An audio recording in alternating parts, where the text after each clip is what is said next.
You know when the inner critic comes around the most is right when you're amidst your most creative idea and you're right there at the precipice of everything happening, all going in your favor, and you're just there expanded and ready to move forward. And then suddenly something happens. Yeah, it's like the mindset can get very loud. It's like the ghosts, the gremlins, all of those old parts that were maybe hiding out in the closet because they could feel your energy moving, and they're just there waiting, waiting, waiting. And then they come. You're not good enough. You're never going to finish that. Oh, so and so is so much better than you. You're too old. You're too young. You're not experienced enough. So on and so forth. You'll never get it right. You need more experience.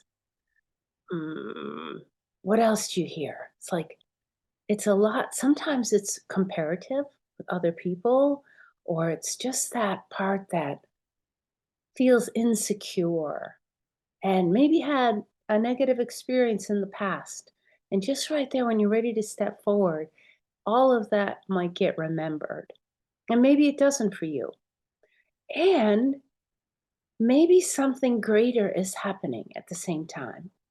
It's like perhaps the universe, if you believe in such a thing, is like challenging you in a way to find out how much does this really mean to you?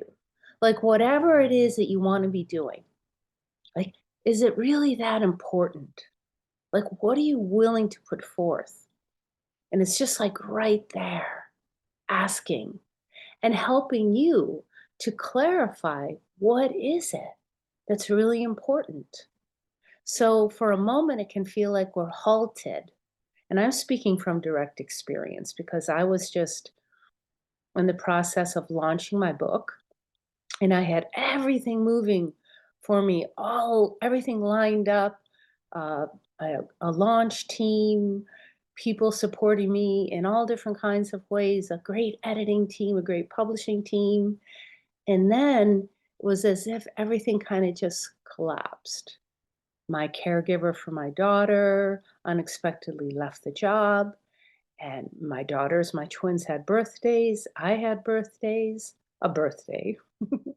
Every time that my twins, because they have disabilities, have birthdays, then there's all of these other things that have to happen regarding their services. It's like a yearly review happens right then on their birthday, and I completely forgot about it. So right then, and then that inner critic is like, "What were you thinking about? You know that this time of the year is always crazy. Like, what were you thinking?" So I had no time to do the things I wanted to do because I had to attend to my children and everything else. So now things are starting to calm a little bit and coming back on track. And I'm coming into a conversation with all those parts of life that you must have also, because nobody has a perfectly squeaky clean life, free of challenge. I don't care how established you are, there's always something that comes up. So, how does it come up for you? And how can you be in conversation with the inner critic? And that's what I want to talk to you about. So with me, it's kind of like, hmm, I don't really know why this happened like that, but I can learn from it. There's something I can learn. Oh, I appreciate criticism because it helps me to grow. I can accept feedback because without feedback, I don't get to learn. Yeah, so how can you be in conversation, especially when things are coming to you in a way that is kind and nice, because if it isn't, then that's when we can take a breath and say, well, maybe that isn't for me, because sometimes things can come to us from the outside and it has more to do with a projection from the other person. And in other videos, I've talked about boundaries, and that's where we get to relax inside of ourselves. We can even do that for a moment now. And you feel inside of your own inner space, like what is you? What can we own about ourselves? What's inside of this skin, which includes everything, our physicality, our psychic, our psychology, all of our conditioning, all of the great gifts that we bring with us, our achievements, our accomplishments, all the different ways in which we've showed up for life. There's so much about us. And there's that spirit, the spirit, our soul, our own imprint, the part of us that nothing can really take down. So we come back and we attune to that inner resource. And we listen from here and we can have that boundary like, all right, this is about me. Hmm. And this is out here to like really know what is yours to follow, to own, to take responsibility for, to say, well, that didn't work out, but I can try something else. Maybe this will work out. So we don't let things that don't belong to us, you know, um, bring us down, make us feel stuck, to try to fix something for somebody else that doesn't necessarily have anything to do with us. So having that clarity with a boundary about what is ours and what is not is super important. And then we kind of like start to expand again and we can see more of what is available to us. It's like our eyes open, our heart opens again, and we can receive inspiration from others.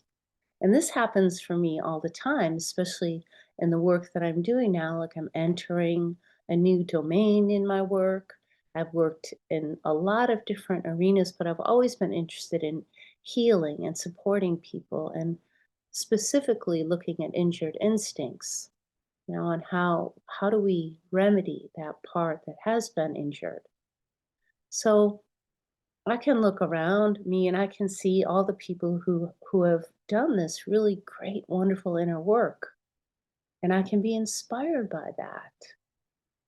I can look at my colleagues or the people in my communities, the different places that we travel. We can say, wow, that person did it like this. That's inspiring. I don't need to copy that person because that's where we get really tripped up because we have our own dharma, right? Like we can be inspired and we can even borrow something for a little bit, try it on and say, is that something I want to cultivate?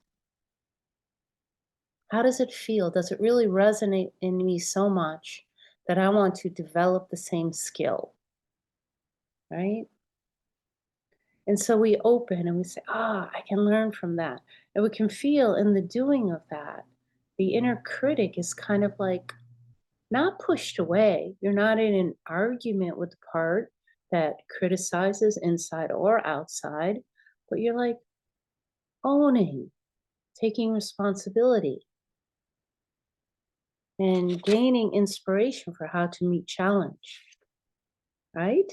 And all of this gives us an opportunity to kind of lighten up, right? So, what are the different ways that we can lighten up so this inner critic doesn't have full force, doesn't get to game us, right?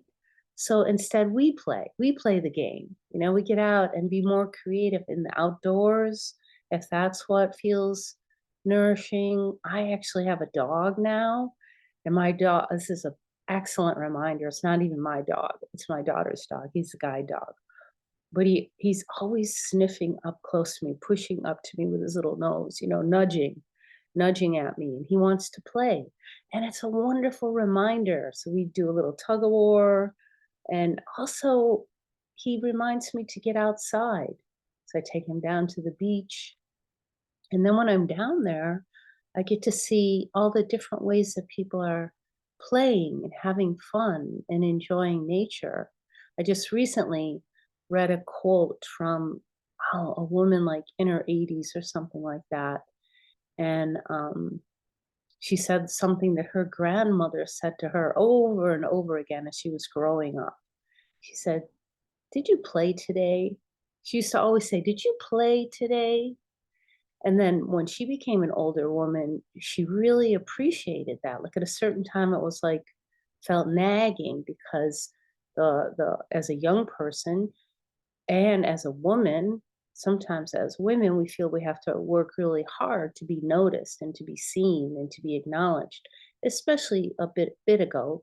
Now also, and she said, "No, I have to focus. I have to work hard." But as she is older now, it's like I really appreciate those words from my grandmother. Like, yeah, did I play today? Like to play while you can, because that does a lot to lighten us up and not take ourselves so seriously. And then what is another piece? Like, say you're feeling stuck and uninspired or overwhelmed, and I have been lately, and I recognize that today, even today, today and yesterday, especially, things have been shifting for me. And because I remembered, okay, what is the one little thing I can do? Like, what's one small thing? Yeah. So, what did I do? I paid a bill. I got that off my head. And then I made breakfast for my daughter. I took the time to just make something simple, nothing elaborate, but just a nice, small, tasty, little nourishing meal. I could accomplish that much. And then that lifted me, so I didn't feel as overwhelmed. And I can say, oh, I did this today. I did that. I did something else in relationship to my work that I hadn't had time for. And I was able to focus on it. And that felt very like something also relaxed in me, just like helps that sense of feeling overwhelmed with too much to do. It's like, hmm, I can do the little things right now. And we don't ask ourselves to do more than what we feel we can. When we're overwhelmed, we don't add on to it. Such a good reminder. We just keep dialing back our expectations for ourselves. And where are those expectations coming from? We don't need to analyze every single one, but it's good to be curious about expectation. Where's it coming from? Who's expecting that? Where is that kind of pressure to get something done actually coming from? Now, sometimes it's unavoidable because bills have to be paid, food has to be put on the table, we need a place to live. There's all of these basic needs that need to be attended to. But still, in the overwhelm of that, it's like, what is the one thing that I can do? And for each of us, that's going to be really different. But do one thing, and then another thing will be possible to be accomplished. So you do that. And then don't forget to tell yourself, like I did today, you did that. You did that. I mean, oftentimes, you might do this too. I write little lists for myself. And my favorite thing to do in the day or at the end of the night is cross it off. I did that today. Cross it off. Oh, and I did that. And I didn't get to that. And that's all right. Tomorrow's another day. It's not the end of the world. Yeah. But I did that one thing. And that's big. When you're overwhelmed, when the inner critic is active, little things matter. So to acknowledge yourself for that, not to forget. And another good thing to do is to remember that we always have choice for what we're going to bring into our senses in the way of everything, because we're in information overload all the time. So we can unsubscribe from newsletters. I don't know sometimes how I get on all these different newsletters, and I feel like, like when I purchase something, I'm always really careful to look and see, did that sign me up for a newsletter? And I think I catch it sometimes, but other times I must not. And then maybe that gets sold or whatever. So I'm unsubscribing myself immediately because I don't want to be distracted by things that I'm just not interested in looking at.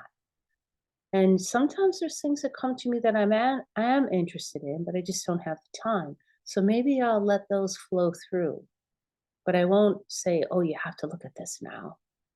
Right? And I know that that's a big thing for all of us. So to choose what you're going to look at, and even with the media, with programs, Netflix, Hulu, uh, what is it?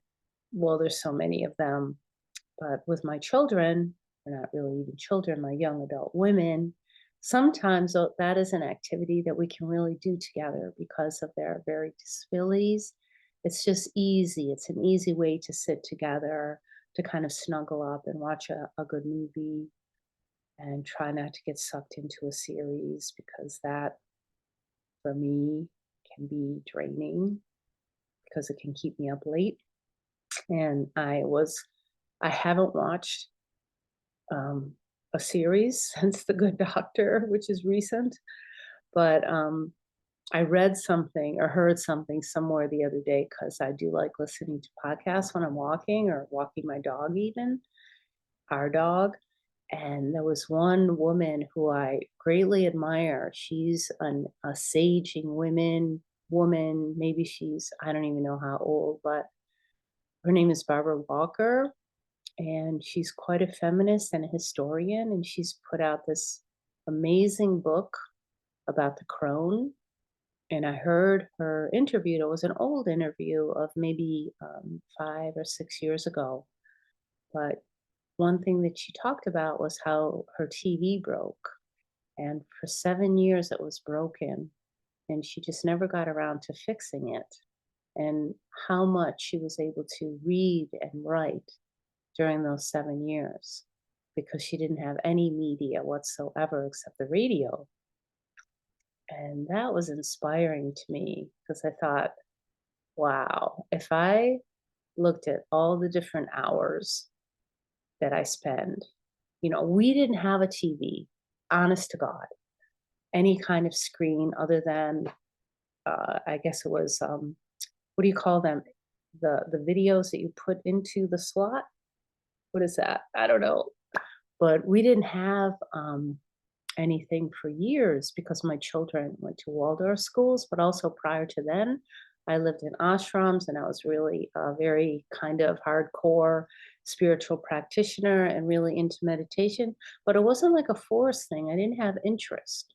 And then I carried that kind of lack of interest into my family life when I had children, and we never got a TV. So we weren't exposed to all of the different programs and TV shows. And I remember when my oldest daughter was in high school and she went to a non Waldorf school, and she was upset with me for a little bit because she said, "Mom, you deprived me of all of these great shows. And I don't know how to join the conversation with my peers because they've watched all of these things that I've never heard of."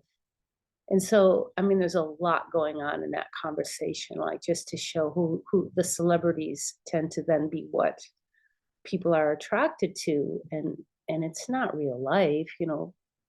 There's much more available now that is maybe comparable to a real life situation, especially documentaries. And some of the things that I see on Netflix I find really inspiring. Like The Good Doctor, for example, is portrays a doctor who, well, a young boy who becomes a doctor, he comes through a very challenging life situation, which seems unbelievable that was able to become a doctor. But then why am I even saying that? Like everything is possible. But he becomes this brilliant surgeon. And there's a lot of stories that happen within that. And I love the stories in it. And then there's also Atypical, and there's so many movies that have come out since the Black Lives Matter movement, and so much. So I'm getting a little bit derailed now, And I'm not suggesting that you go and watch these things and spend more time in front of a screen. I'm not suggesting that at all. But think about the idea it's really fact that you get to choose what you're going to consume. And we can take some time when we do choose to consume something, how does it leave us feeling? Or how are we feeling while we're listening or watching? Because we are sensitive beings and we do absorb. So what are we going to carry into our sleep? And then how might this interact with our dreams? With our REM sleep, with that time to be in liminal spaces, where our spirit guides, so to speak, can come and influence and bring messages to us through our dreams. And the unconscious can speak to us. Yeah? So just to consider those things. I do know that when I'm not heavily involved in consumerism, that my dreams are really strong and vivid, and it helps me out a lot. So I want to encourage you with that. And the other is, I may have said this already, but what is it that fills you up in a way that feels nourishing? Yeah. Like, is it good food? Is it good company? Is it one thing I love to do is go to this local garden and there's a hot tub and a sauna and a cold plunge. I love to do that. And I don't really need to be in a conversation with anybody unless I want to. And I'm really clear about my boundary that way. And especially on Sunday morning, it's just women's morning. And I find that really nourishing. So what is it for you? Like even just to take a walk, to go put your feet in the grass, to make a good meal, bake something, cook something.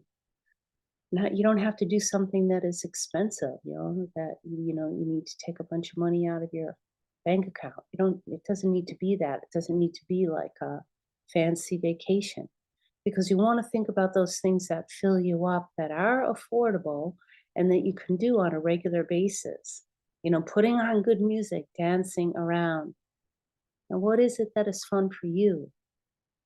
And to remember that maybe, sometimes because I'm in a life that often gets overwhelmed, is that I have little reminders around sometimes for myself or my people in my household can be reminders too, because I might see, whoa, I can see that they're in a heavy space.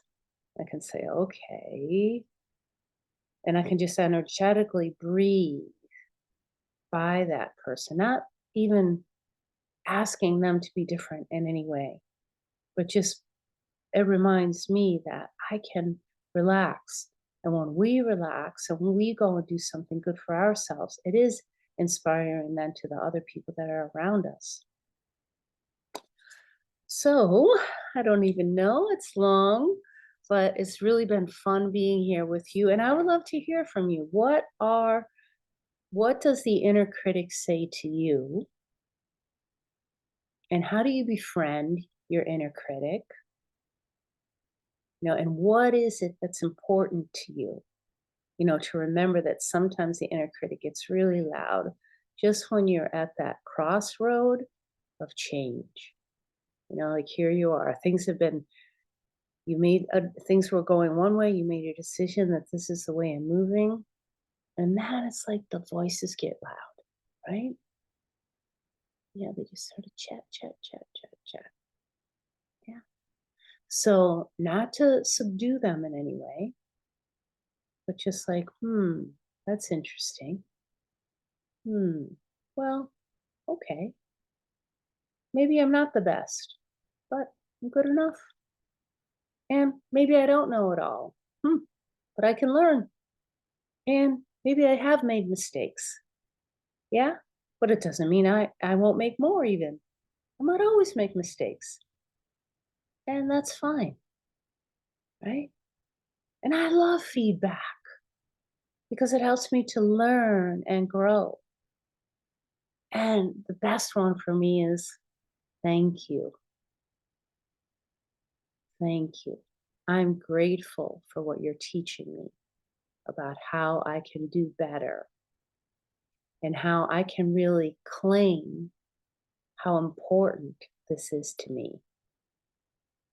I'm not going to let it go. Thank you for reminding me. Yeah, so just turn the whole thing around and see what that feels like. Okay, so I'm Prajna O'Hara, and this is my channel. Please like, subscribe, make comments. I love to hear from you, and I look forward to seeing you next time. Have a wonderful day.